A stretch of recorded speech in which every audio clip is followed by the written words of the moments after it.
Right, well, we will crack on with this wonderful chat. For those of you that were in the Bryony Page meeting the other day, then you would have seen my wonderful video intro. And of course, being Ollie the Overachiever, I have done another video for today.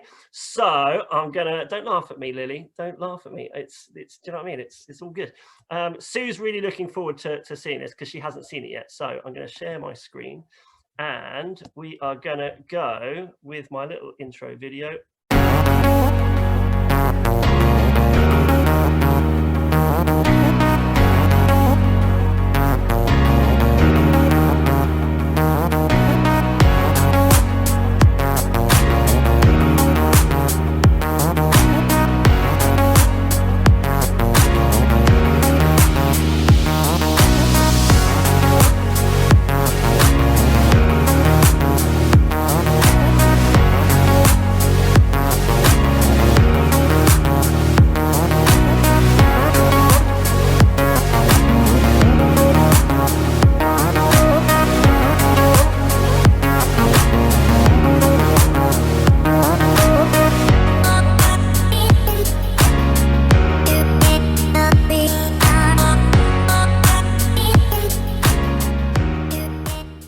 Congratulations, Amanda. You're heading to the 2015 World Championships for the GB trampoline team. Now, the last World Championships you did was 2013, where you won Synchro Gold with Kat Driscoll. Great Britain's Kat Driscoll and Amanda Parker.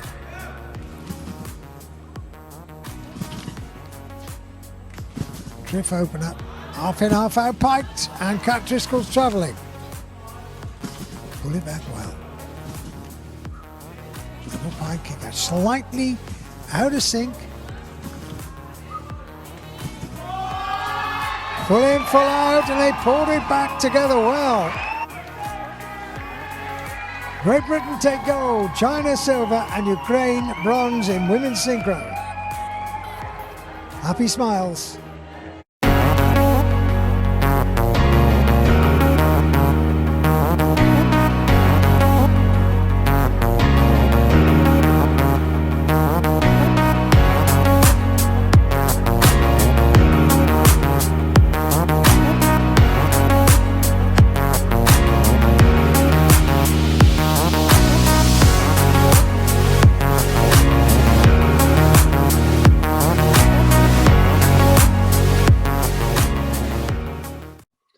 So there we go. Sue, you can turn your camera on now, my lovely. You're allowed. I'm officially letting you in the room. Hey, there she is. Woohoo! Ladies and gentlemen, if you've not heard this lady's name before and you're just wondering what this meeting is all about, it gives me really great pleasure to introduce her. She's a legendary Great Britain trampoline coach. She's founder of Edgbarrow Trampoline Club. She's mother to high-level trampolinists, including one Olympian. Personal coach to world synchro champion Amanda Parker, NLP master practitioner, and founder of the Trampoline and DMT League. Cool. I'll tell you what a CV. This is SUE LAWTON. Round of applause, Sue. Woo! Of course, you can't hear everybody because they're all muted. But Sue, welcome to our meeting. Hello. I don't know how I can beat that introduction, Ollie. There's I know, speaking to several people about all the bits and pieces we were going to be putting on during this period of lockdown, that everyone's really excited about these interviews and really excited to meet you. So thank you very much for coming tonight and sharing your wealth of knowledge with everybody that joins in. Just to the people who are in the meeting, same as last time, if anyone's got any comments or questions or anything like that, stick them in the chat window and I will pick on various questions throughout our interview for you to unmute yourselves, and then you can ask Sue directly. So yeah, feel free to get involved in this meeting. So firstly, Sue, you spent a massive chunk of your life, involved in this crazy sport of ours. I've entitled this chat "A Lifetime in Trampolining." So yeah, you spent a huge amount of time jumping up and down for a living. Can you tell us when it started? When did you first get involved in trampolining? How did you discover it? Yeah, I've actually been involved in trampolining for over 50 years. And wow, 50 years. Yeah, long time. And I think I probably first jumped on a trampoline in about 1965, something like that. And they were very, well, so it's longer than that I've been involved. But they were very basic trampolines, and they had only just really come to Britain. And I started trampolining at school. We had a secondary school that had a trampoline. But my real interest came because I was a highboard diver, and I attended a club, and the club I attended was the first club in Britain to use trampoline to prepare diving moves. So I learned to do trampoline for diving, but not really for trampoline. If we're talking about that kind of time ago, then we mustn't be too far away from the introduction of the trampoline as a you know, an original piece of apparatus from George Nissen's shed. Obviously, he went around the world and marketed it to the various, you know, delegations and countries around the world to try and get it up and running as a sport. But the trampolines that you must have been bouncing on back then have should we call them a little bit different to the ones that we have today? Oh, completely different. First of all, they had cable strings, so that they were like elastic springs, like bungee cord. Bungee cord, yeah. And we didn't even have frame pads to start with. We had no frame pads. They're overrated. Frame pads are overrated. No index. Absolutely nothing, and you didn't fall off much because it hurt if you did. So that was my introduction, was that. But then I went on to I went to university, trained to be a teacher, and at the school that I ended up teaching at, I had to give up my diving career because there were no diving boards. But there were 2 trampolines, which was very unusual in the 70s. The school had 2 trampolines.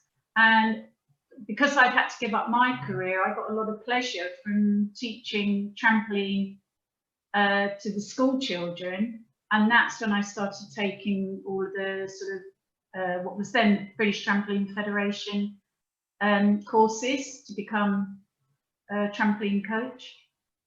So I did that within the school for a few years, and then I got pregnant with my eldest daughter, and I was thinking, well, I was going to go back to work. I was going to go back as a teacher.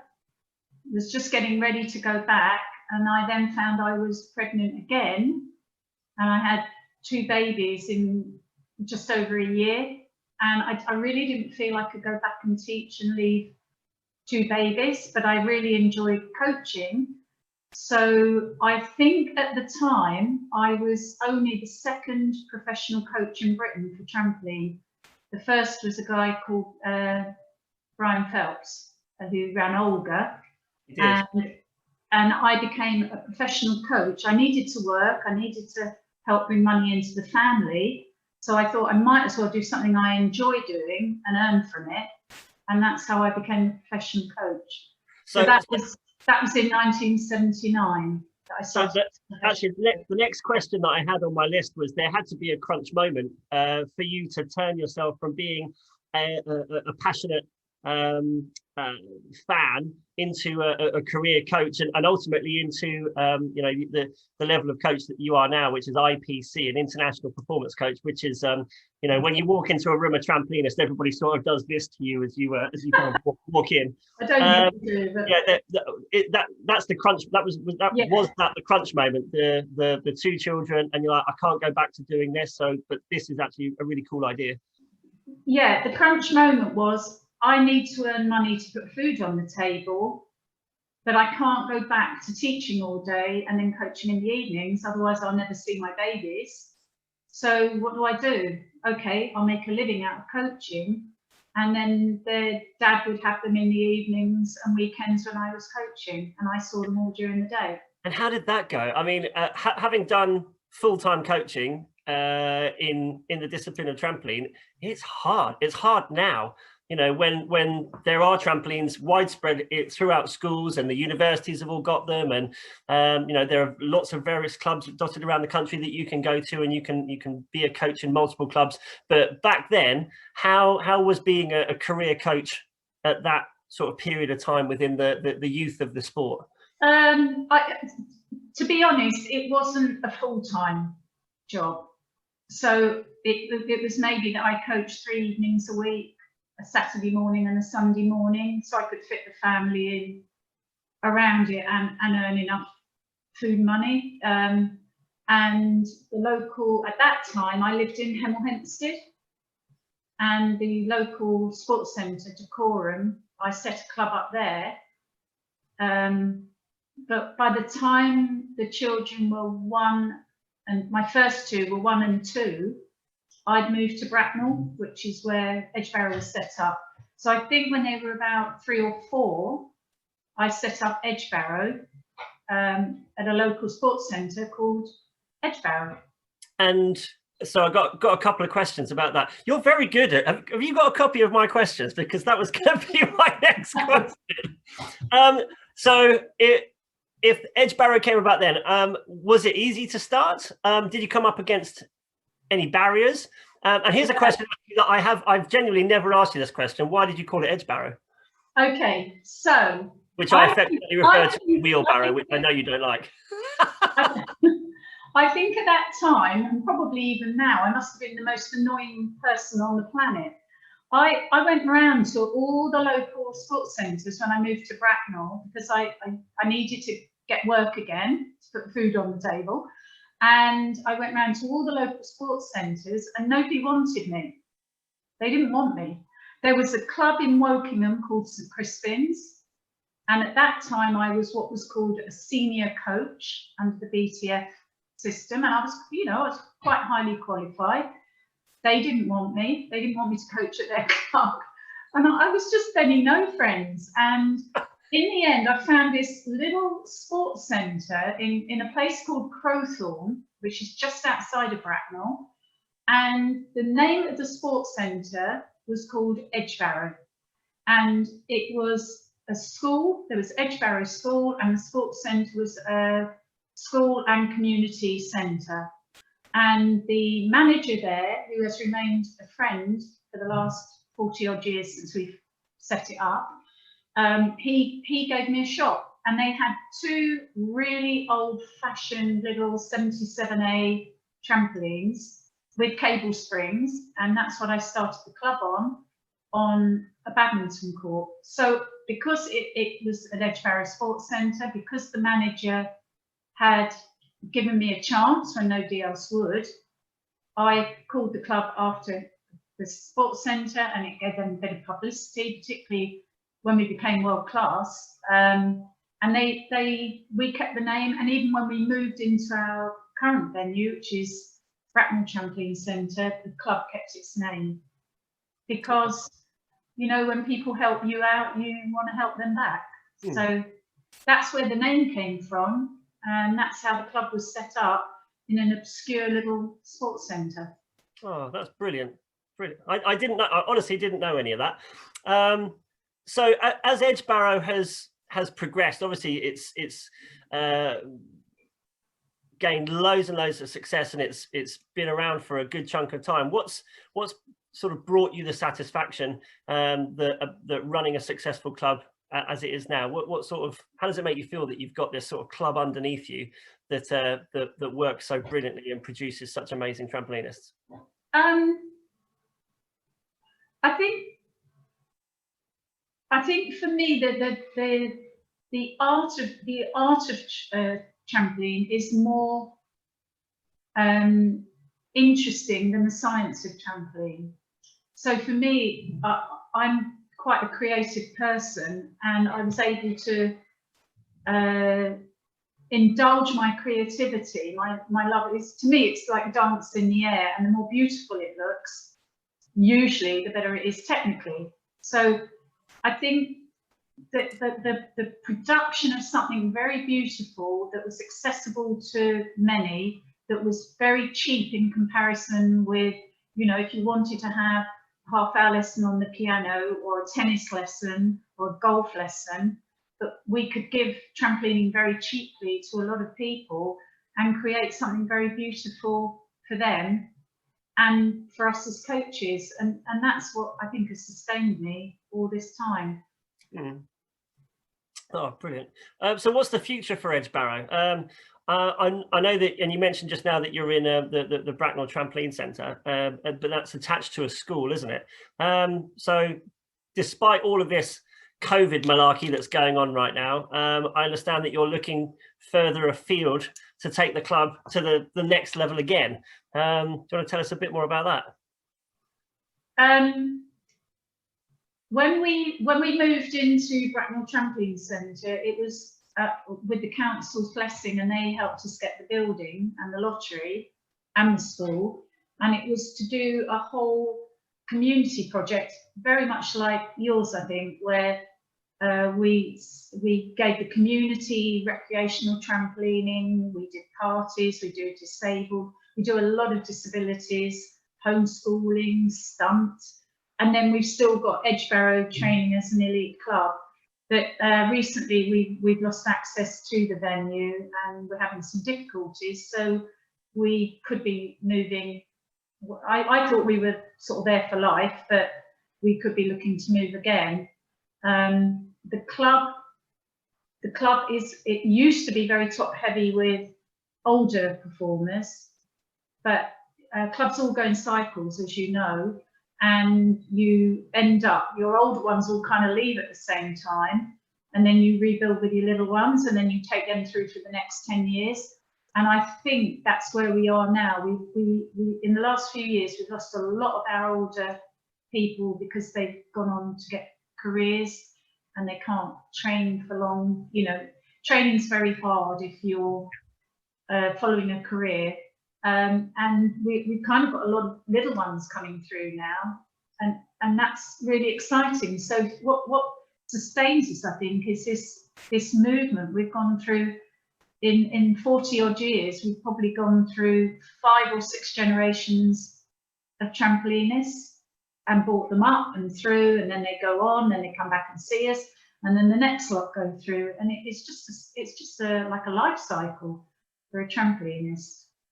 How do you feel when you get those gymnasts that you've coached from when they were little dinky winks and now obviously they're fully grown adults? How do you feel when they come back and see you, or if you know they accidentally catch you in the street and go, "Oh, hi Sue," and you look at them and you're like, "Who are you?" You know, when they're massive. I don't actually. I never forget them. I don't forget them. And the person I coached the longest, and you knew him, was Mark Alexander. Yeah. And I had him from the age of 6 to 34. So 28 years I coached him. He won a European medal in Synchro. He was always a good team member, but that was the longest I've coached anybody. But I have coached many people for 20 years. Amanda I had for 16, 17 years.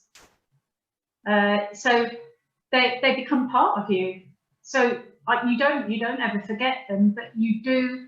As I've got older, there's much more acceptance that part of their life finishes, but you never lose them out of your life. It's nice. It's nice watching them evolve. In your family. Yeah, I've got a very big family. Okay, I'm going to do a question. Ollie's put a question in the chat. Ollie, do you want to unmute yourself and ask Sue about her trampolining techers? So are you still trampolining now? Hello, Ollie. Hi. Me personally? Yeah. Well, I'm nearly 70 years old, so my trampolining is, they've long gone. But I do get sorry? I still get up on the trampoline, and I still support kids when we're allowed to. Obviously, at the moment we can't. Yeah. I still rig children if I need to. But I didn't really carry on trampolining for myself once my diving career came to an end. And I was sort of 22 when that happened. So I'll have a little play. We've got another very old coach in our club that Ollie knows called Tony Hull. And Tony and I do sometimes just do a little bit of synchro, straddle routine. I pay to see that. Just to amuse people. It's a good question. I never really was a trampolinist. I would love to have been, but I never really was one. Played at it. Oh, brilliant. Okay, Thanks, Steve. Ollie. Good question, Ollie. Thanks, mate. Okay, let me change the direction of our conversation a little bit, if that's all right. So obviously, mummy to 3 amazing women, Lexi, Kirsten, and Hannah, and all of them have participated in trampolining in one way or another over the years. Lexi now being involved quite heavily with the running of Edgbarrow. Hannah's obviously competed at national level. As an athlete herself, and is obviously really sort of one of the key members of the coaching team at Edgbarrow now. And then, of course, Kirsten making it all the way to the Olympics as an athlete. So my question is, how do you think that your involvement with the sport, because obviously they've had you as a role model all their life, how do you think your involvement with the sport and the example that you've set them over the years have influenced their decisions to allow them to be so involved in the sport as well? I think the fact that I was in it before they were even born, and the first 2 would often sort of come to work with me, so they would just, and it probably happens with your girls, you know, they come along and then they just played on a trampoline. Lexi actually, a lot of people don't remember, but Lexi actually was a Great Britain international as well. Was she? Yeah. I didn't know that. Yeah, she was, but she kind of got outshadowed by her younger sister. So hate it when younger sisters do that. Yeah, and they're very close in age as well. So I would just take them to work. I had no great aspirations for them. I didn't mind whether they trampolined or not. But when I look back, I didn't realise that it was so sort of phenomenal at the time. I was also teaching diving, and I used to, before Kirsten went to school, when she was 4, I would take her along to my diving classes during the day. I did adult diving classes at the local centre, and she would just somersault into the water, age 4. She couldn't swim, so I'd have to pluck her out of the water and put her back on the side. But she could dive and somersault before she went to school. And I didn't even think of that as being particularly special. I now realise it was, and subsequently I did. But she was a bit of an all-round athlete, so I didn't really mind what she did, but she just loved trampoline. They just loved the trampolining, got involved, and then happened to be good trampolinists. But it wasn't determined by me, and it wasn't even particularly encouraged by me. So I ended up as their mum and their coach for a very long period of time. How did that go? That dichotomy of relationships.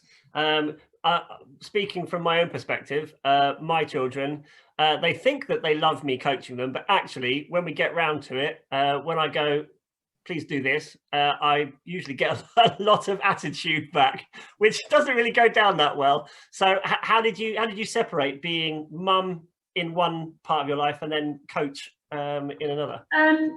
It was hard. It was hard, and at the time, I would have said to parents, you know, it's okay being a coach and a mum, but in hindsight, I'm not sure it was. I think I convinced myself of that. I didn't find it hard to coach them, but I found it hard that we had to be very careful. I had to have a rule that we didn't talk trampoline at home. Otherwise, they got no break from it. And every other child could leave training, and if they had a bad session and their mum hadn't watched them, that child, their parent wouldn't know or wouldn't give them the, you know, the 3rd degree. Whereas my children, I always knew what they'd done in training. They didn't really get away from it. So I did find it a little bit hard. So I had to put in these rules. We don't talk trampoline at home. The other thing that really helped was that their father had no concept of what trampolining was, and he did that deliberately. So if they came home and said, "Dad, I landed on my head today," he'd said, "Oh, that's good. Did you enjoy it?" Or, you know, so they weren't children that all they knew was trampoline. That was the hardest thing, trying to separate a little bit for their sake. Actually, coaching of them wasn't particularly hard because they had exactly the same rules as anybody else, and therefore they had to stick to them. I think I separated quite well, and so did they. And the other thing they never did was they never called me mum at club. I was never mum. I was always Sue. So they were the same as everybody else. Yes. And I was just a coach there. But I wouldn't say it was easy, and I wouldn't say it was hard. And if I had my time again, I probably, even though I wouldn't advise it, I probably would have done the same again. And coach them yourself? Probably, but I might have done it a bit differently. You know, you learn, don't you? Of course, of course. Well, it might have got a different outcome, but I think we'd all agree that you got a pretty good outcome as it was. Something that I was keen to, or I am keen to try and get out of, or get your opinions on in this little section of our chat, is more aimed at our parents of gymnasts. We get a lot of parents that come through the gym, and obviously they all want to support their children in the best way that they possibly can, and to support the club, and they want their children to be the best that they can be. But have you got any advice on how you do that? I mean, because obviously your girls all started as recreational beginner trampolinists at one point or another, and they all had their line of improvement. And you know, Lexi, as I've learned, you know, represented Great Britain. Hannah's obviously competed nationally, and Kirsten all the way to the Olympics. So, you know, how do you support an athlete from a parent's perspective? So I want you to forget being a coach. I want you to forget being, you know, high up in the sort of echelons of the sport, and forget being a club manager for a moment. As a parent, what would your advice be on how to support your child, an athlete, from beginner all the way through to the pinnacle of where they can be? And obviously that pinnacle for different children is going to be different. Some of it might just be doing front and back somersaults, but for others it might be the Olympics. So, but what would your advice be on how to support an athlete through their journey? I am very, very strong on athlete ownership, and my advice for any parent is to allow your child to be self-motivated, so that they could take complete ownership of what they're doing. Because my experience, particularly in the last few years, has been of an over-involvement of very, very loving parents. They really want their children to do well. They're supporting them 100%, but they're also starting to take a little bit of ownership of what their child does. And in order to turn double, triple somersaults, you have to have complete ownership and know why you're doing it. So it would be complete self-motivation. And I learned a lot actually about how to parent this way from my own three. And it was never a big surprise that Kirsten was the one that went to the Olympics, because she was the one that was the most self-motivated.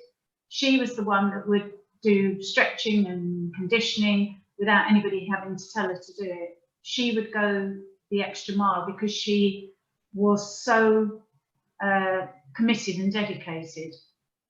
Lexi was brilliant at it, probably better as a trampolinist, but she didn't have the same hunger and want.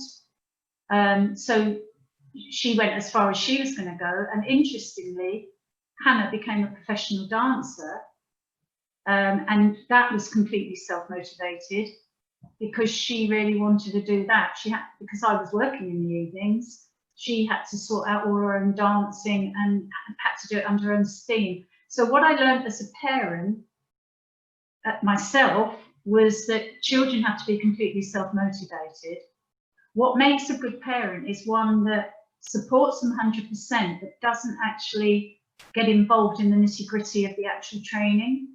So, you know, they support them as in they take them to the competitions, they wish them well, they want them to do well, but they don't sit and analyse that competition with the child afterwards, or they don't get involved in the coaching of the half out, or why is Jenny doing a half out but you're not? Those sorts of things, even though you may think it's helpful as a parent, actually doesn't allow your child to take ownership. So for me, it's all about ownership. Oh, that's brilliant. Thank you. Really, really good advice. We're going to try and make these chats available. So yeah, hopefully some of the parents are going to watch it as well, so that they can get some ideas about how they can help to support their child as well. So that's brilliant. Thank you for that.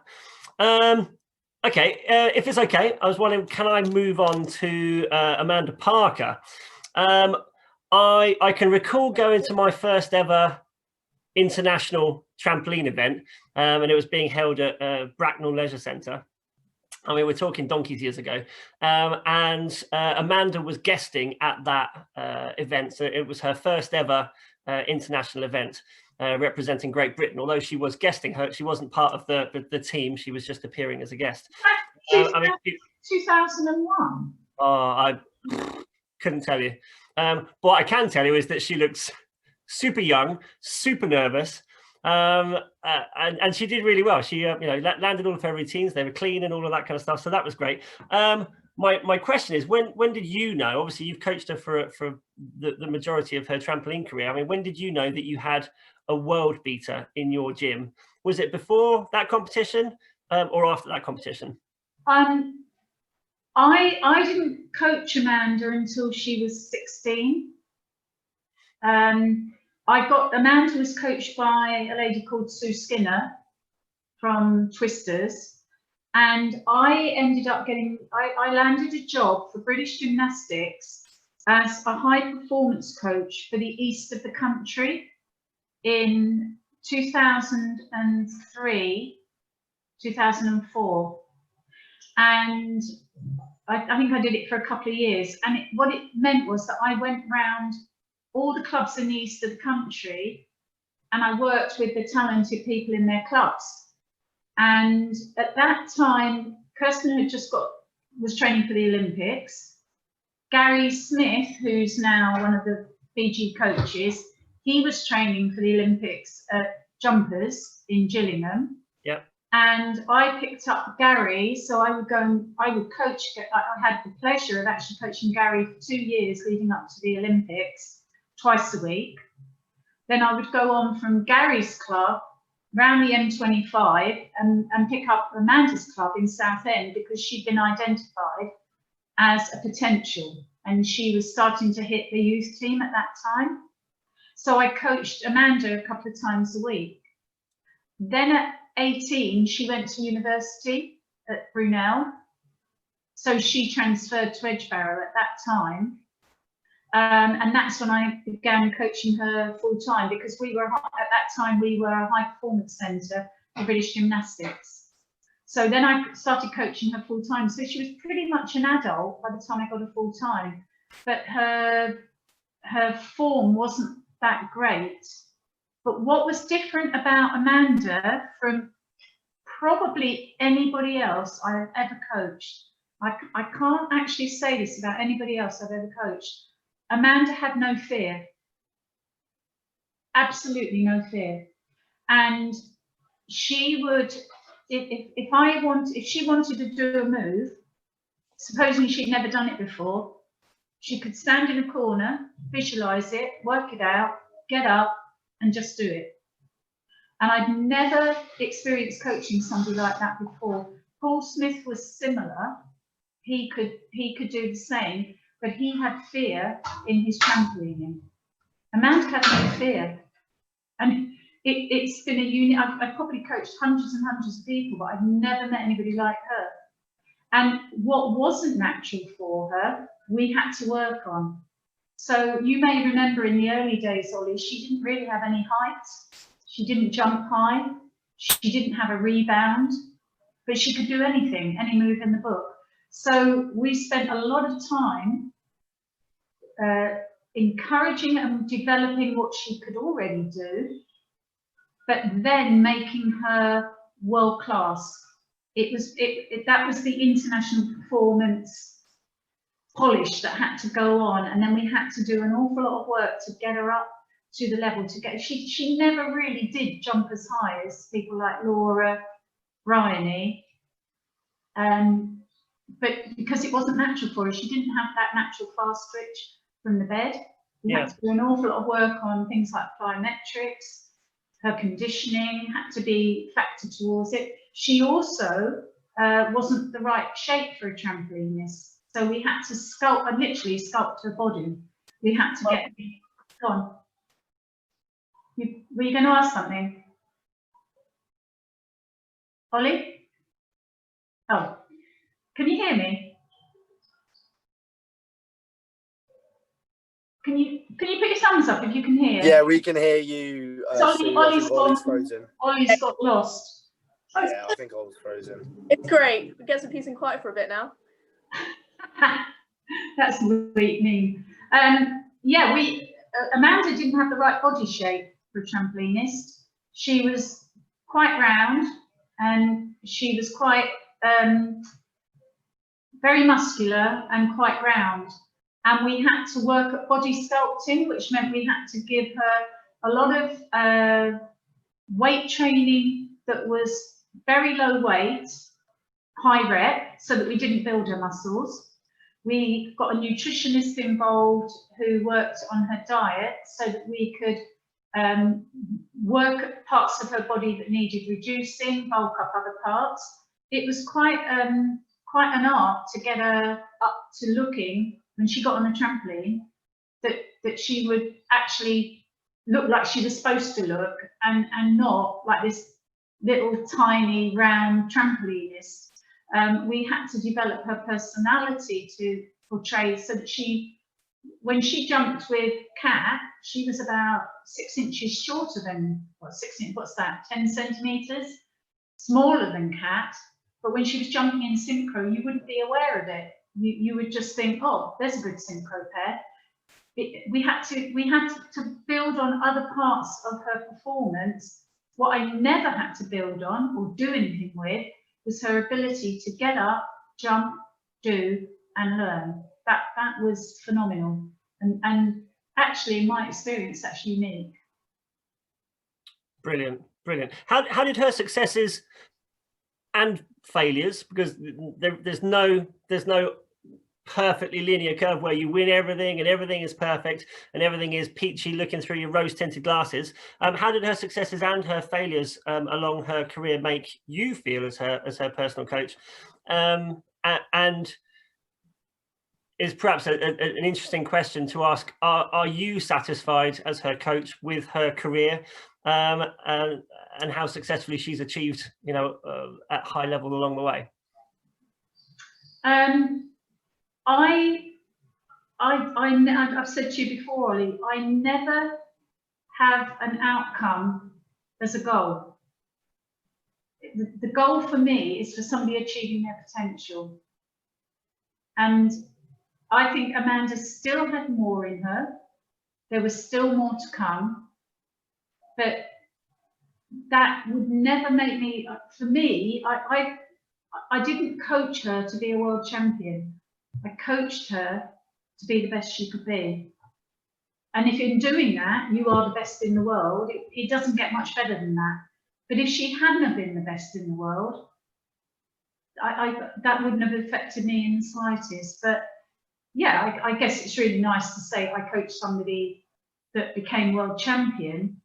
And I'm very, very proud of her for her achievements. And they were her achievements because she was so self-motivated.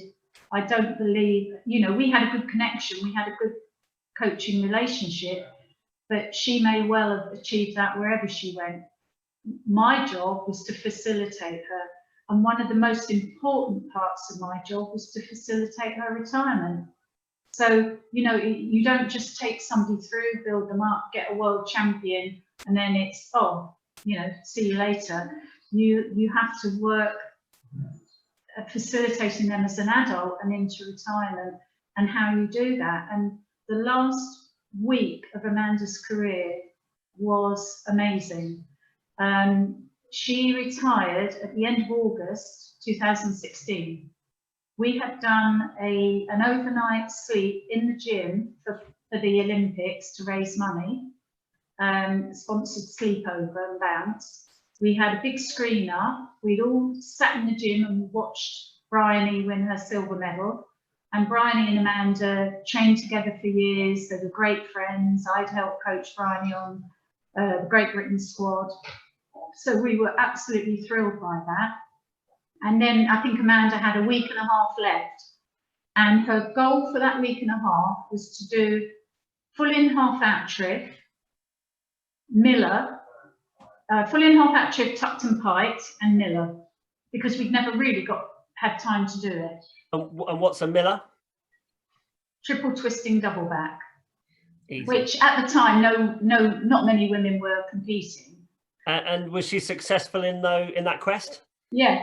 Yeah, in her, and she was absolutely thrilled. That was her last thing, was to achieve full in half out trick, which I don't think at that time any other female had done, which she did. And she did it tucked and piked, and then she did her Miller. And so all the time we were re-gauging her goals and her plans right up till the day she stopped. And we had a fabulous last week. I mean, we cried a bit, but it was all planned. And she was getting married. She was starting a new life. She was pushing her teaching career. And everything was rosy for her future. And she was always going to finish at Rio. That was the plan. I think she was, what, 32 then? Yeah.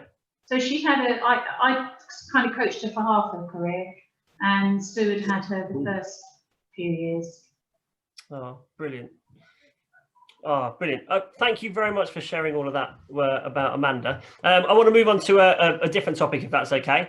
I mentioned in my introduction about you the words NLP Master Practitioner. So what exactly is NLP, and what is a Master Practitioner in NLP? What does that mean? Okay.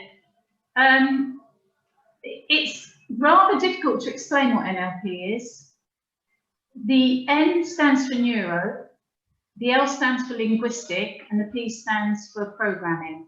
Oh, well, that's cleared that one up then. Easy. I know exactly what that means now. So basically, we all behave in certain ways, and if we want to be successful in what we do, if we change our behaviours, we can be more successful. So basically what NLP does is it's about a neurological link between the neuro, i.e. what's happening in the brain, the nervous system, language, and the behaviours that we experience. So it's about changing your behaviour neurologically in order to enhance your life, your performance. And I got involved in this for a very specific reason.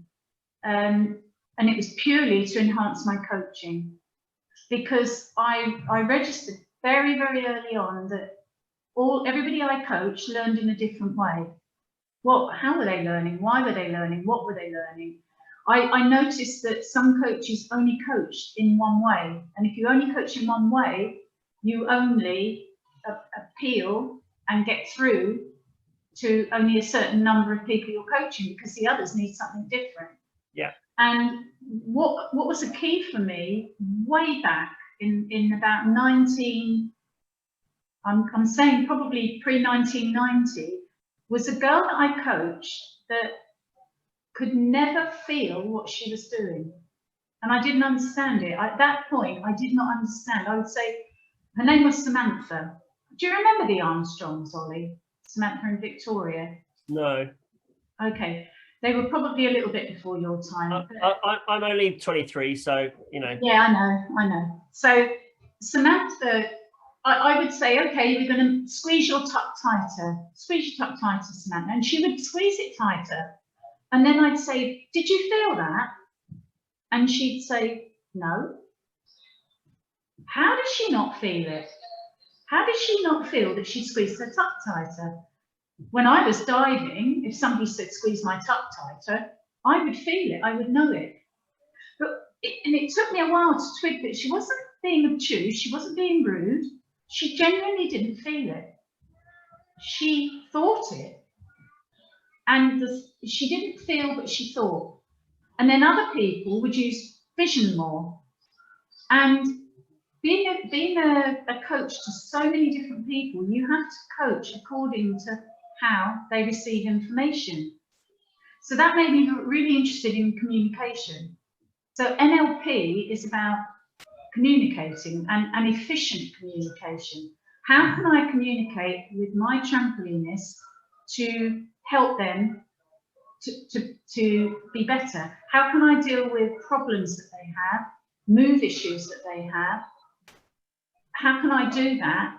I've got to be able to link in with the way they are. I need to connect with them. I need to have rapport with them. So it all came from wanting to understand how we get the best out of people, and NLP kind of hit that spot for me. So once I'd gone through the basic training, I then decided I wanted to be a therapist in NLP. So in order to be a therapist, you need to take the master course. So I did that as well. And then I became an NLP therapist. Wow. I mean, we could sit here and talk about NLP and give loads of really good working examples and analyze how it works and what physiological effect words can have and explore all that kind of stuff. But just really briefly, I mean, have you got any basic instructions or really simple principles of communication and interpretation that both gymnasts and coaches could think about trying to adopt to enhance their approach within the gym, both within the training, whether they're training to be a gymnast or whether they're training a gymnast from a coach's perspective? So that's sort of the gym side of things. But what about outside of the gym and then normal everyday lives? Are there any simple principles that people could adopt to enhance both those areas? Well, the idea of NLP is to program your behaviour to be more effective. And one of the things you'll notice, both as coaches and trampolinists, both inside the gym and out, they'll make excuses. Yeah. So I've never heard any excuses in my gym. Never. So NLP has what's called frames of reference, and there's results or reasons. That's a very simple frame of reference: results or reasons. Yeah. So you have a reason for not doing something, or you get a result. So there's so many frames of reference that can change your mindset, not just for your trampolining, but towards your exams, towards your relationships. It's about taking responsibility for who you are. It's about taking responsibility when you're dealing with other people. It's really difficult to explain, but one of the main things for coaches, which would help you guys as trampolinists, is for a coach to only coach in the positive, never in the negative. I have coached people where I've never once told them what's wrong with what they're doing, unless they ask. So for an example, Maddie, you're jumping up and down on the trampoline and your back's a bit bendy and your head's going out a bit. I don't know if it does, I'm just using you as an example. So a lot of coaches will say, Maddie, you're throwing your head back. Maddie, you're bending your back. Yeah, that can happen, can't it? And they tell you what's going wrong. Through NLP, I've learned to coach differently. I would say, Maddie, I want you to really lock your middle in here, and I want you to keep your head nice and still. So I haven't given you a negative, I haven't told you what's wrong, but I've made you make a picture of what I want you to do, not this picture of Maddie with her head back and her back bending. So this works for two reasons. A, you remain positive because you're not constantly getting negative feedback. And B, I can coach all day because I'm feeling positive. I'm not being dragged down by negative responses. And interestingly, last week, I went to somebody's club and did a group session with their kids. And one of the problems with these kids were they were very, very negative.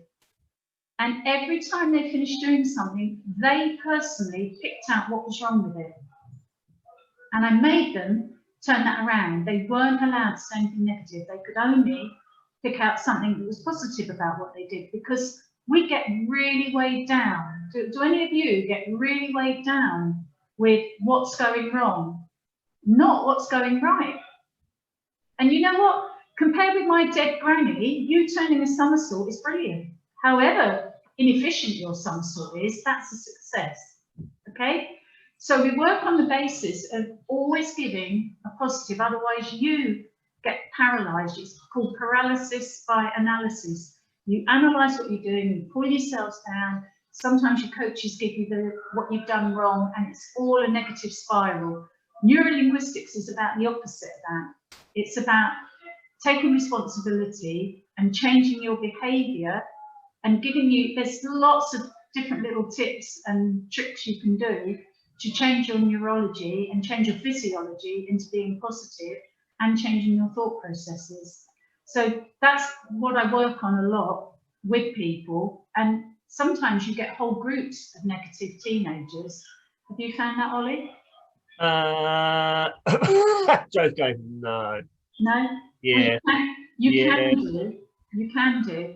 And it's about allowing, it's about helping people to help themselves. That's the main thing, but communicating that in a very positive way. But you know what, it's a bit difficult to explain. Well, I think that you've just given a really, really brilliant example, and I hope that everyone's ears are open, both as coaches and as gymnasts, to focus on, well done, Ollie, to focus on the positives. Rather, if you're going to do a page of sums and you've got 10 sums and you get 9 correct and you get 1 that is incorrect, then it's really easy to focus on that 1 that is incorrect, rather than actually, you know what, I've got 9 sums correct, I should be happy about that. And always trying to remain positive. Have you noticed when the scores go up, if somebody looks at their scores, they miss the 4.85s or 3.85s, and they'll just see the 7.8, or they'll miss the 8s and they'll just see that one judge that's given them a 7.1, and then they home in and they focus on that negative. And that is a massive problem in our society at the moment. People focus on the negative, and this has happened the last few years, whereas many years ago somebody would look at those scores and go, yeah, great, I got 3.85s. Now I can guarantee a kid will look at the scores and say, oh, I've got a 7.8, I thought it was better than that. Yeah, it was better than that. The other judges gave you 8.5. That's just one judge, that goes out. Yeah. But it's that mental attitude that actually through neurolinguistics you can help people a lot to change the way they view things. It's about changing their perception. Oh, brilliant. Well, thank you very much for that. Remember, guys, if anyone's got any questions for Sue, stick them in the chat and we'll put them to her in a little while. Okay, we're going to change tack again, Sue, if that's all right. So as if, it's been brilliant to hear about your career and all the amazing things that you've done and the different things that you've brought in to enhance your career and to make you the best coach that you could be. And obviously you've produced multiple world level performers, and when you get your CV and it rolls along the carpet. But as if all of that wasn't enough, you decided at some point that you thought it'd be a good idea, and you had this sort of crackpot scheme to come up with this competition framework that could even be used at national level, you know, that clubs all over the country to get involved in, and the trampoline and DMT league was born. I mean, where did that come from? I mean, that was, what an amazing stroke of genius, because it's been proved to be so successful. But for anybody who's watching who doesn't know what the league is all about, do you want to tell us what it is and how it works, and then where did it come from? Okay, I'm going to do it the other way around. In 2014, the national structure for trampolining changed. So a lot of you probably weren't involved at that time. The national structure changed, and a lot of older people in the sport didn't have a competition level that they could compete in. My club had a lot of older people. We were maybe 50% over 15 in the club at that time.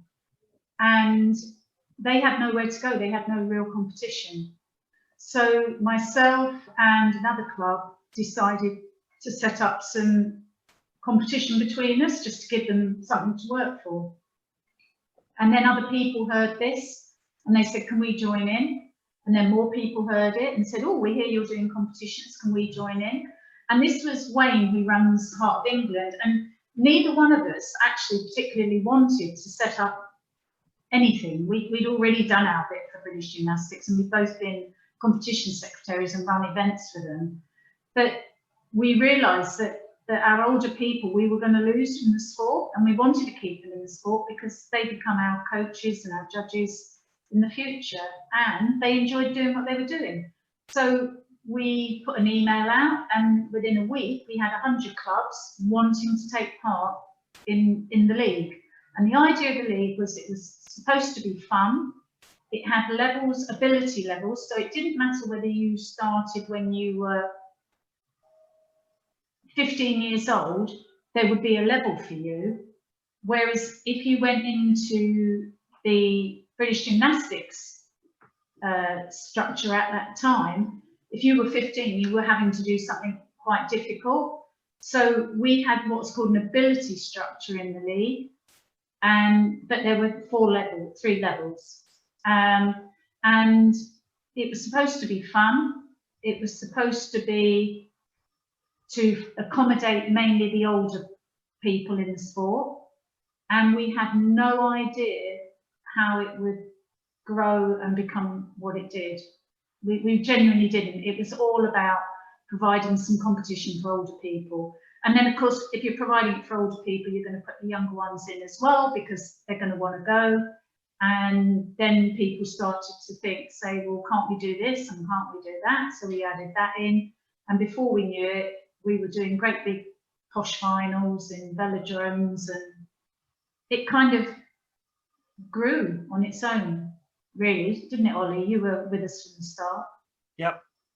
That was, from my perspective, it was just an amazing thing to be a part of.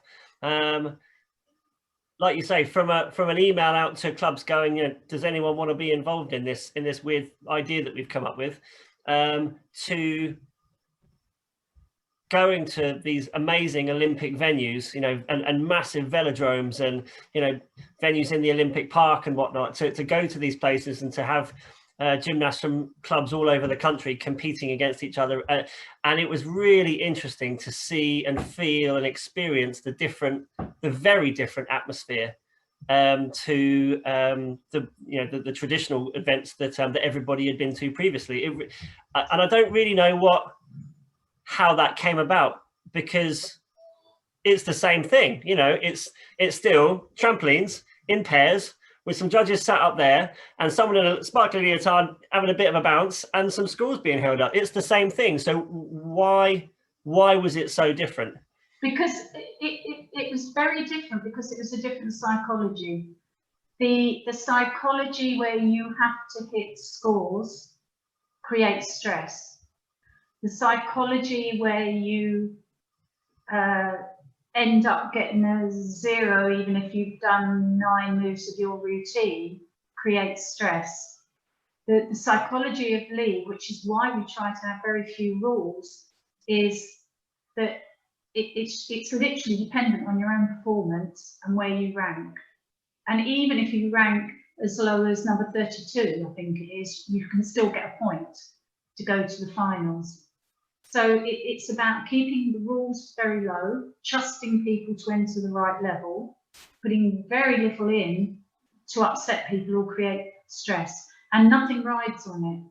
You know, you don't need to do all the events to go to the finals, whereas maybe because you only get 2 spring series, if you muck up one, you then got stressed because you've only got one left.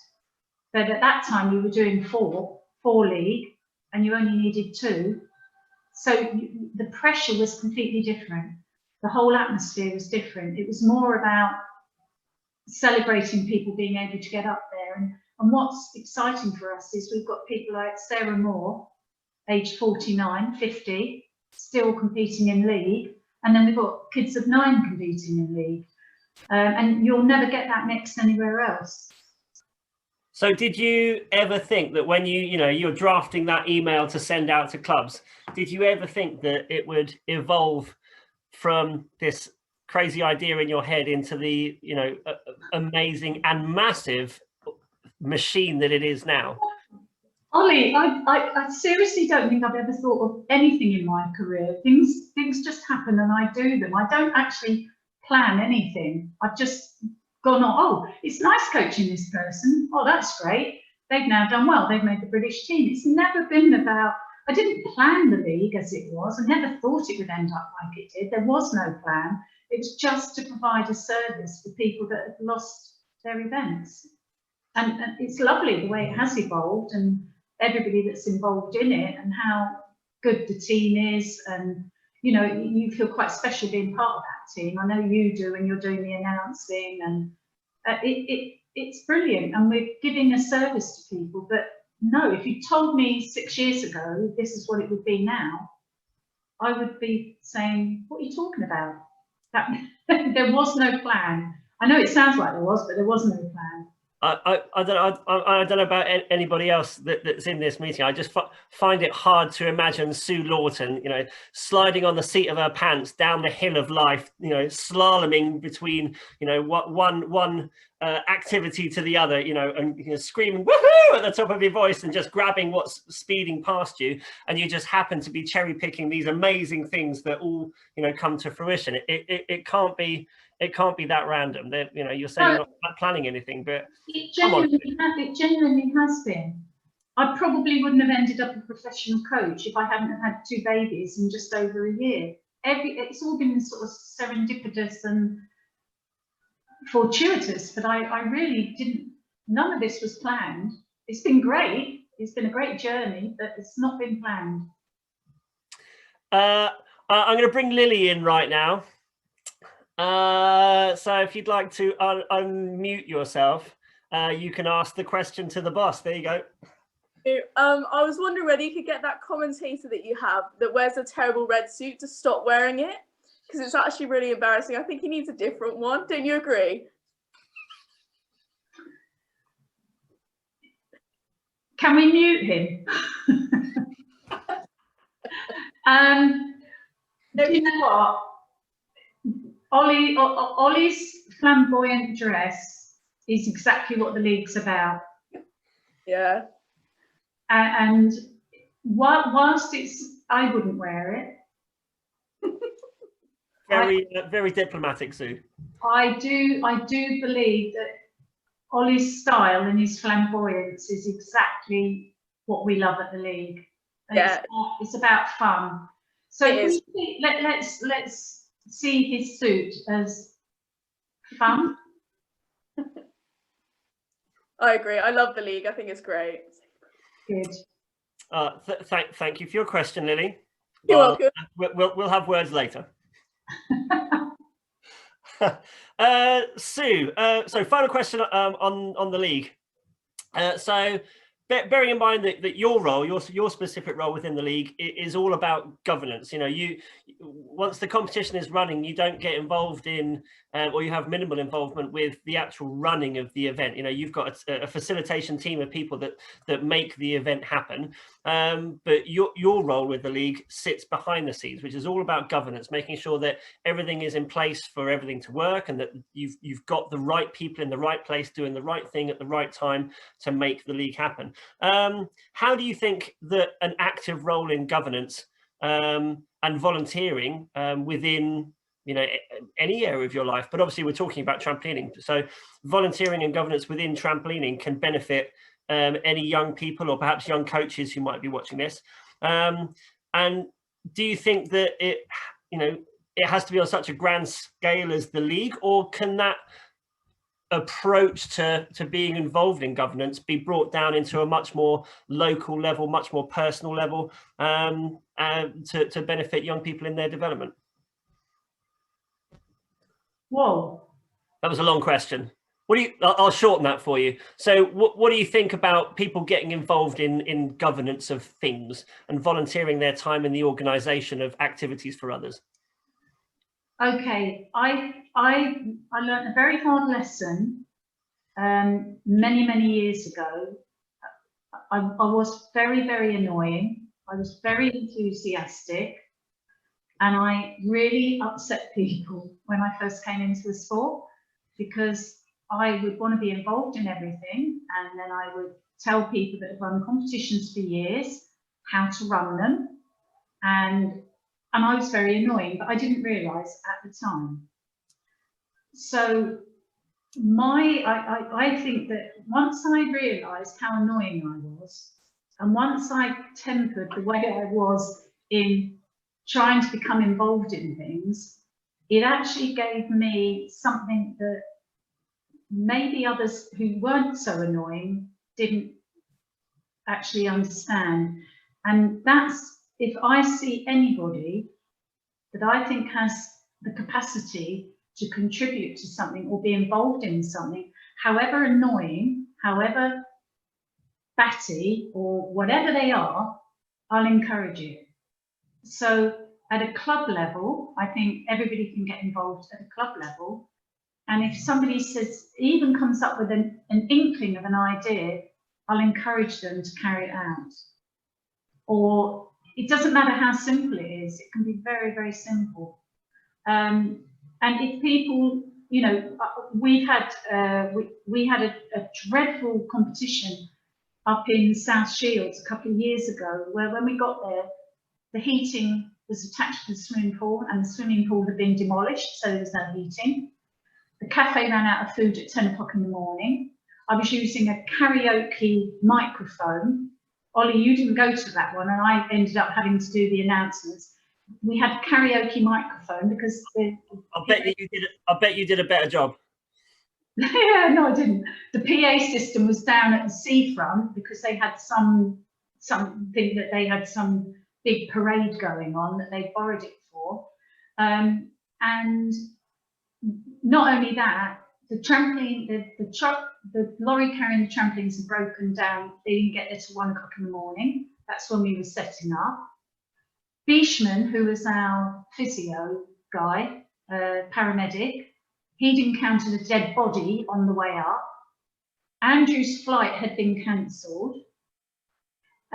Wayne couldn't open the shop up to sell the t-shirts just before final. The whole thing was an absolute disaster.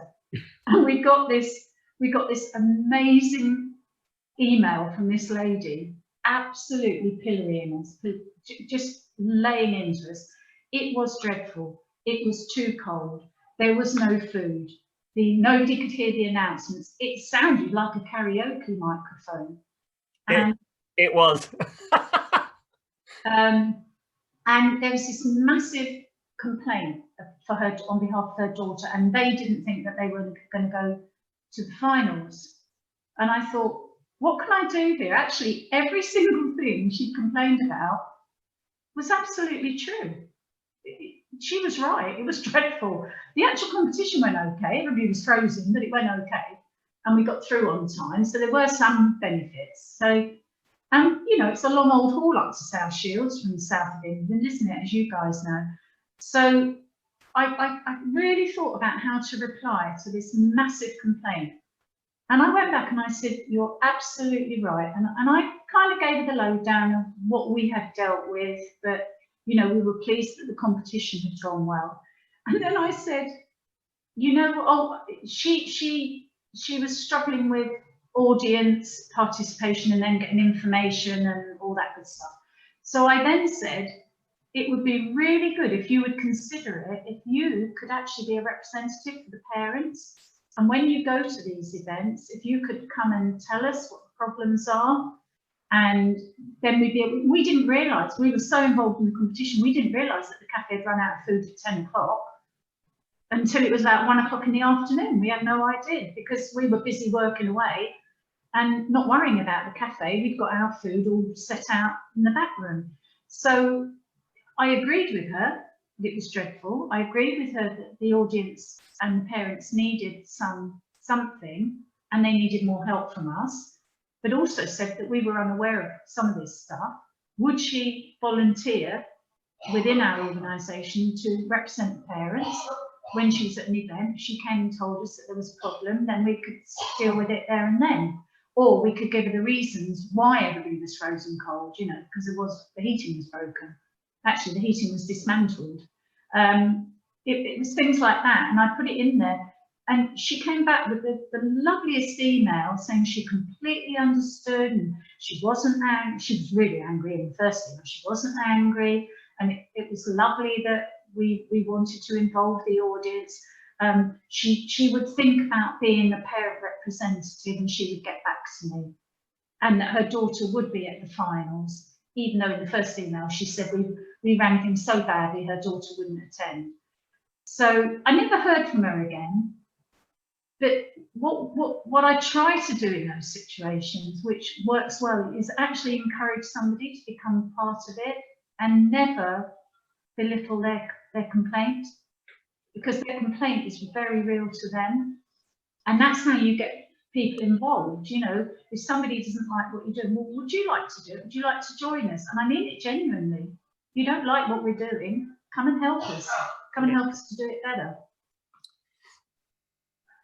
Oh, brilliant. If I take, let's have a question from Chloe. We're almost there. I've got one more question. Maybe I got one more question, then I got one more surprise question. But should we have let's have a question from Chloe, because she's asked a couple of really brilliant ones. So Chloe, do you want to pick your best one and put it to Sue? You want to unmute yourself, my lovely Mademoiselle Earth. Oh, here she comes. Hello. Hiya. Do you want to turn your camera? Are you allowed to do that? What did you say? Are you fully clothed? Yes. I don't know how to. Okay, here we go. Hey, there she is. Hey. Hi. Hiya. So earlier, when you were talking about communicating positively between the coach and the person, what are your other tips for gaining confidence in yourself? What for a trampolinist to have confidence? Yeah.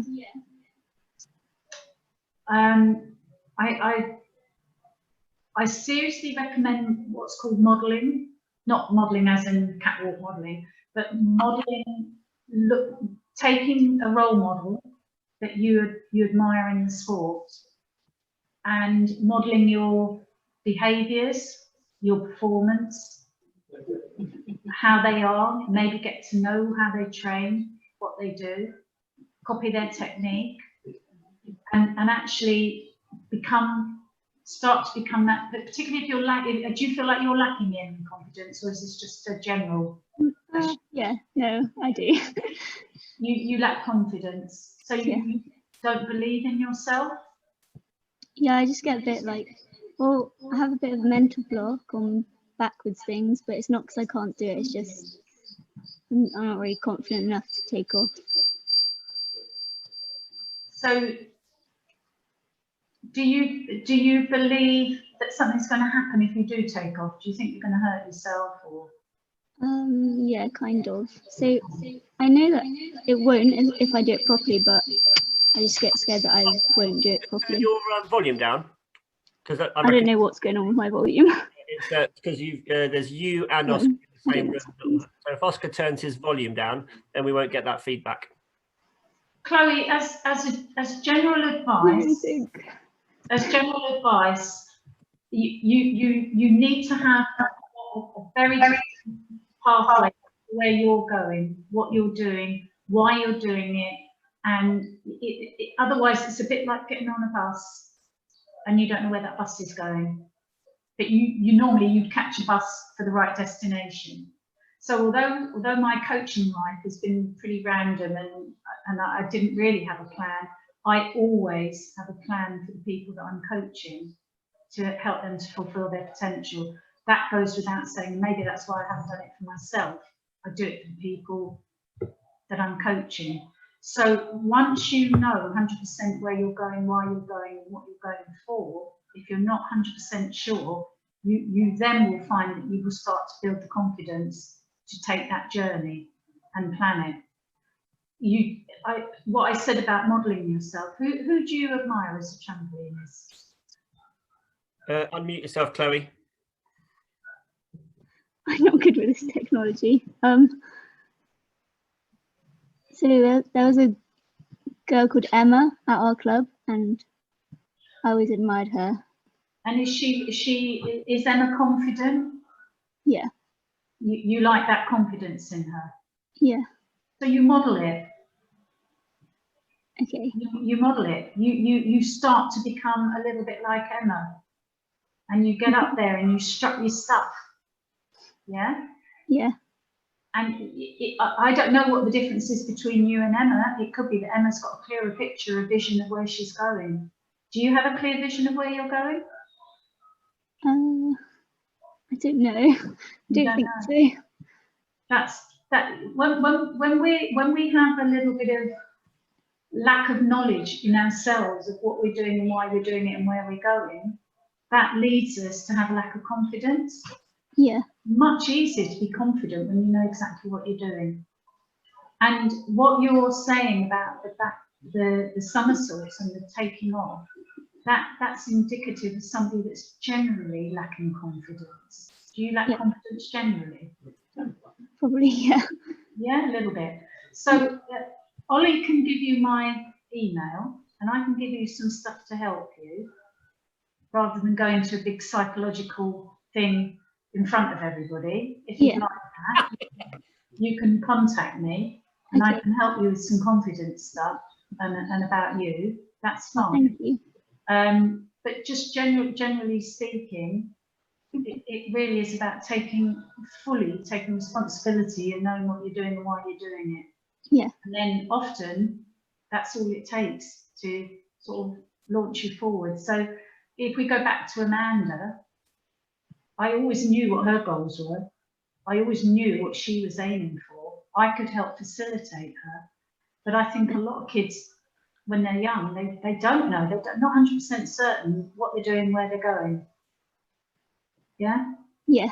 So if you want some actual techniques for confidence building, get my email from Ollie or my phone number and give me a ring or email me. Okay, thank you. That's really helpful. I'll do that at the end of this Zoom meeting, Chloe. Easy peasy. Thank you. I'm 42 years old and I still don't know where I'm going or what my goals are or what I have no idea. But you don't need to. What all you need to do is facilitate theirs.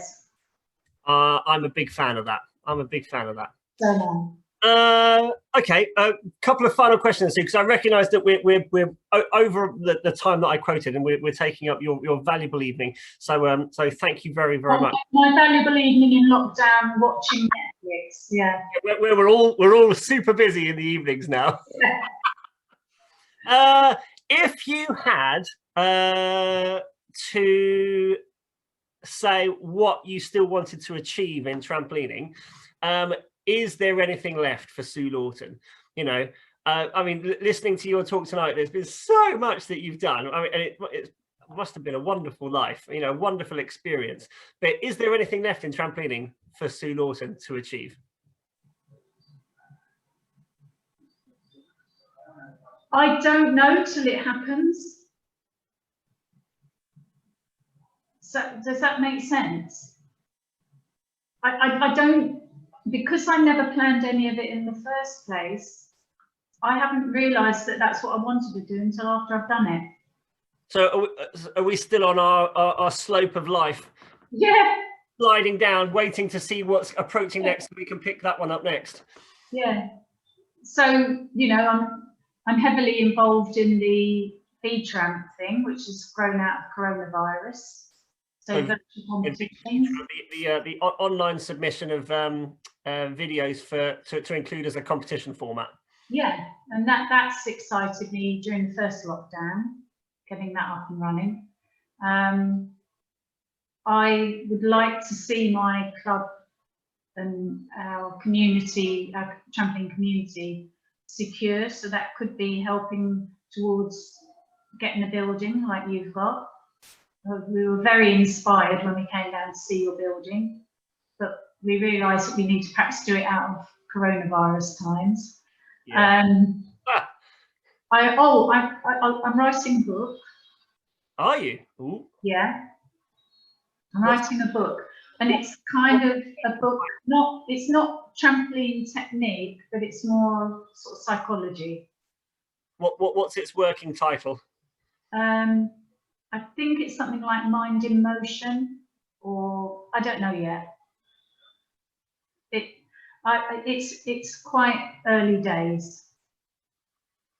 So, and I'm just writing it for me. So, but if it goes somewhere, it goes somewhere. What else? There's nothing I can really think of, but that doesn't mean to say when it happens I won't think, oh, I'm glad I did that. Brilliant. Does anyone have, I've got one more question left. Does anyone else have anything else they'd like to put to Sue? I did see a question that came up written up about the ideal body shape. One of them asked what the ideal body shape was for trampolining. Good. Who asked that? And I think it was Chloe that asked that. But just recalling one of the things that you said earlier on about Amanda, you said that you sculpted Amanda. Yeah. So maybe perhaps you could tie your answer to Chloe into combining it with that answer as well. I'm interested to know what you it's interesting, Chloe, because there are two very specific types for trampoline that are very effective. There's Bryony's shape, which is very long, very slim, very elegant, and she's one of the tallest in the world for trampoline. I think she's 5'7". I mean, she's not very tall, but for trampoline terms, she is. And then you've got the other shape, which is the little tiny person, but very muscular, like Rosie McLennan, who's Olympic gold champion. So basically, you've got the two shapes that can really do well in trampoline. And what it means is, unlike some other gymnastic disciplines, you can be somewhere between those two as well. It's less about body shape and more about body line, because you can have some people that are quite solid, quite big, but they've got the most beautiful line, amplitude, leg extension, beautiful curly toes, lines, body position, head position. You can have that, and you're not even aware of what their body shape is when they're off a trampoline. So what you're looking for is a body shape that, when it's in the air, can look elongated even if it isn't. So Rosie, even though she's very tiny, she's like under 5 foot, I think, you can, when she's in the air, she looks a lot longer because of the way she expresses her body and her body line.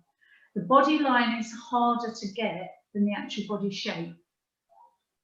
So I haven't really answered your question, have I? But long, elegant, beautiful musculature, that's beautiful. And a lot of the people like the Ukrainians, obviously Bryony, some of the Russians, they have that line. The shorter ones, the Chinese, Rosie, Pammy Clark. Pammy would eventually, she would have been elongated, and she would have been up there with the Olympic medals had she carried on. that those lines, those bodies are fine too. So theoretically, anything in between works. It's more about the line of the body than it is about the shape, I think. Yeah. Brilliant, thank you. Personally, I find that a 6'2", slightly overweight body shape works really well in trampolining. I think that looks amazing. What, wearing a red suit? Yeah. Okay, final question for me then, Sue. You've got to let the cat out of the bag, and the bag is the operative word in that statement. Let's talk about your Sainsbury's bag, my lovely. You are world famous for being on the competition floor with a Sainsbury's bag wrapped around your wrist. Come hell or high water, and I've known you for a super long time. Come hell or high water, whatever competition it's at, whether it's a regional grades competition or whether it's you know, a British Championships, you are there by the side of the trampoline with a pushing mat and a Sainsbury's bag around your wrist. Tell me, what is it about the Sainsbury's bag that you have to have that with you everywhere you go at competition? And this is very important. What do you keep in it? Okay. It's my comfort blanket. A comfort blanket. That's it. Where does it come from? I don't remember. I've always gone to an event with a carrier bag, and that carrier bag just became comfortable around my wrist, holding it, and it really is as simple as it's like a little kid has a sucking rag. I think it's a comfort blanket. That's it. And what do I keep in it? I keep things that you would think I keep in it. I keep polos, tariff sheets, pen, drink, my lunch. What else do I keep in there? Have you ever kept a cat in there? Yeah, well, the league team played tricks on me at every league event. No. I get love letters put in there. I get very rude things put in there. Old sausages. I walked around half the hall one day with a stuffed cat in there. What else have you put in there, Ollie? Nothing. Not guilty, Your Honour. So it's become a thing at the league that they try and put something in my bag without me realising. Oh, Sue, you're a brilliant sport, my lovely. You are a brilliant sport. Right, well, I've come to the end of my interview. I just want to say, from me and behalf of everybody who's been here, and all of us have been listening to your every word avidly, and it's been a real privilege to share the time with you and to have you give your thoughts and your opinions and your experiences so freely. So I'm sure that I speak for everybody when we say that was a really brilliant chat. So thank you so much for joining us tonight. It's been would everyone like to unmute and we'll actually do a proper loud round of applause. Woo! Thank you very much, Sue. Thank you. It's lovely meeting you all, and you know, good luck when you go back. And hopefully we'll get some league events next year. We can see everybody. Yeah, fingers crossed, definitely. Okay, everybody, can I get everyone to turn their cameras on? And I want to get like a thumbs up. I want a screenshot picture so I can show it in a little while. So if everyone can turn their cameras on, assuming that they're decent, of course, that would be marvelous. Oh, there he is. Look at that. Isn't he beautiful? Hey, Henry, he's alive. He's alive. Go on, we got one more. Come on, we can do the last one. Come on. One more. Come on, next. Okay, we're gonna do the picture. So like thumbs up or whatever face you want to make in 3. Not that face, Lily. That's a bad face. Right, 3, 2, 1, go. Perfect. And let's see if it came out. Do you know what? I'm going to get rid of the chat window. Let's do it again because that's all bigger. There we go. Let's do that again. Right, ready? Right, 3, 2, 1. Perfect. Let's get that one as well. Yes. Yes, there it is. Perfect. Wonderful. Right, Sue, thank you very much, my lovely. Have a wonderful rest of your evening. Good luck with all of your endeavors. Good luck with sliding down the hill of life. And we look forward to seeing what exciting project you grab next. But yeah, thank you for joining us tonight. It's been a pleasure. Lovely to meet you. Bye. Take care. Bye, everyone. See you later. Bye.